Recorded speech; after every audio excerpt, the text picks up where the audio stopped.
Good afternoon.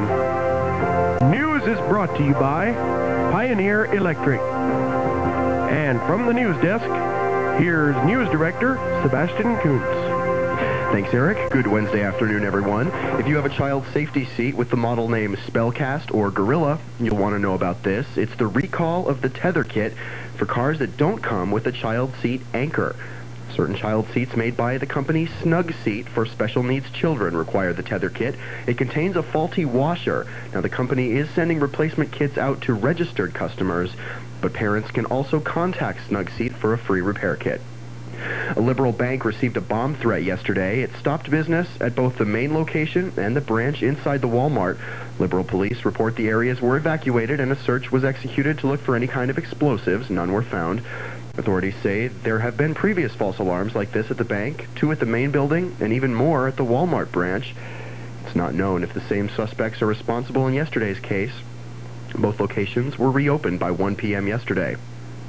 Well, Garden City Mayor Tim Cruz has been nominated to replace Governor Kathleen Sebelius on the Kansas Children's Cabinet.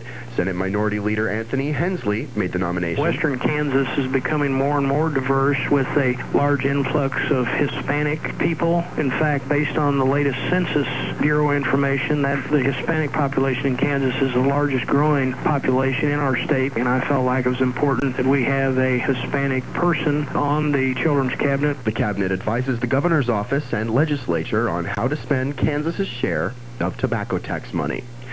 Agricultural economists say the rebound in cattle prices that started last year should remain and cruise at least through the spring.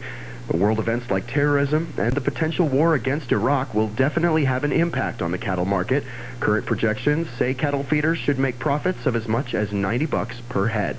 And if you know a wheat producer with concerns that should be voiced in Washington, you ought to touch base with your representative. U.S. Wheat Associates is holding its spring board meeting, and it kicks off this weekend. Saturday is the first day of the meeting in Washington, D.C. It's being held in conjunction with the Wheat Export Trade Education Committee and the National Association of Wheat Growers. Wheat producers will hear from Ann Veneman, the Ag Secretary, as well as senators and agriculture representatives.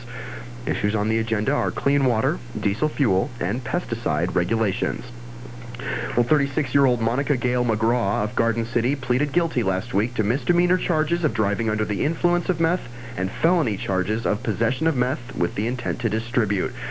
The incident happened in Dodge, where the suspect allegedly admitted that she was on her way back to Garden from Wichita after failing to sell all the speed that she'd meant to. Sentencing hearings are expected in 2 months. Well, something new at the zoo. We'll have details coming up on that. Also, can it be the real Beverly Hillbillies? I'll let you know. Coming up after this on 1420 KULY. News Time is coming up on 1240. You get more power from Pioneer Electric. Once a year, powerful by anyone's standards.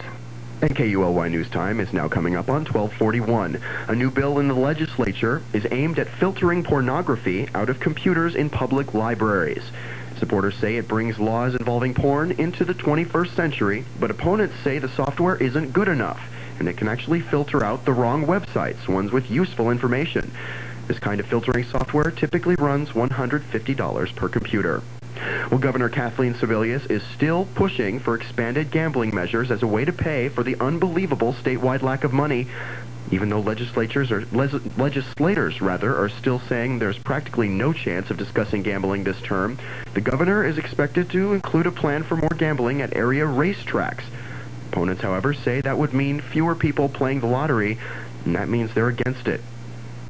Well, no more nepotism on the school board in Holcomb. They approved a new rule that says no relatives of a school board member can be hired as a school administrator during the board member's term. School teachers are exempt from that rule. Well, today is the first day of advance voting for the April 1st election. The early ballots are being accepted until March 31st. That's the day before the election. Time is running out if you want to register to vote in that election. This week is the last week for registration for some counties. Anyway, the elections here happen Tuesday, April 1st from 7 a.m. to 7 p.m. Well, an interesting note this afternoon about the Lee Richardson Zoo in Garden. Get it out there. The drive-through entrance booth is now reportedly open. Members have to show their ID to get in. They get in free. Non-members have to pay $3, or they can drive through before 10 a.m. See, the zoo opens at 8. The booth doesn't open till 10, so you can sneak on through there. Closing time stays at 4:30 p.m. until daylight savings time hits in April.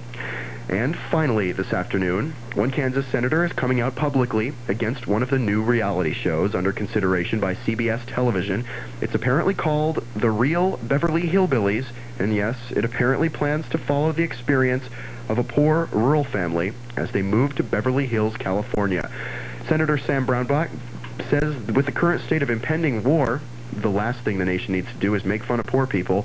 There's a group of lawmakers out now against the proposed reality show. According to cBas, there's no schedule for when or even if the program will make it to air.